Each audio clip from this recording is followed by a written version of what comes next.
جن زبانوں کا اضافہ کیا گیا کل اسمبلی میں، یہ پچھلے ٹینیور میں ہم نے ہند کو کے لیے ایک متفقہ قرارداد تھی جس میں ارشد ایوب خان تھے، اسپیکر صاحب جو ہمارے آج کے اسپیکر صاحب ہیں یہ بھی تھے، اس کے ساتھ کامران بنگش آج یہاں نہیں بیٹھے ہوئے، انہوں نے اس کی حمایت کی تھی، پھر سب نے، احمد کنڈی صاحب، بلکہ انہوں نے بڑا زبردست اس میں کہا تھا کہ سرائکی کو بھی اس کا حصہ بنائیں، کسی وجہ سے وہ رک گئی، لیکن اسی دوران سردار یوسف صاحب جن کے فرزند یہاں شاہ جہان یوسف صاحب بیٹھے ہوئے ہیں، بی بی کو تو اپنے لیڈر کا نام بھی نہیں آیا، والد کے نام سے ان کو ریفرنس کر رہی تھی،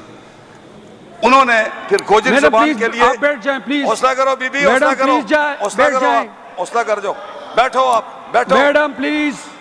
آپ بیٹھ جائیں، پلیز میڈم۔ انہوں نے،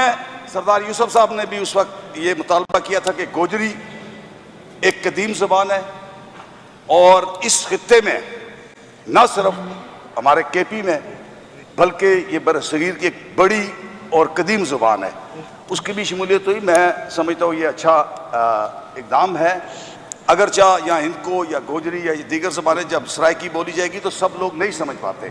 لیکن اس کے بولنے سے یہ ایک تاثر ملتا ہے کہ ہم سب ایک گلدستہ ہیں اور تمام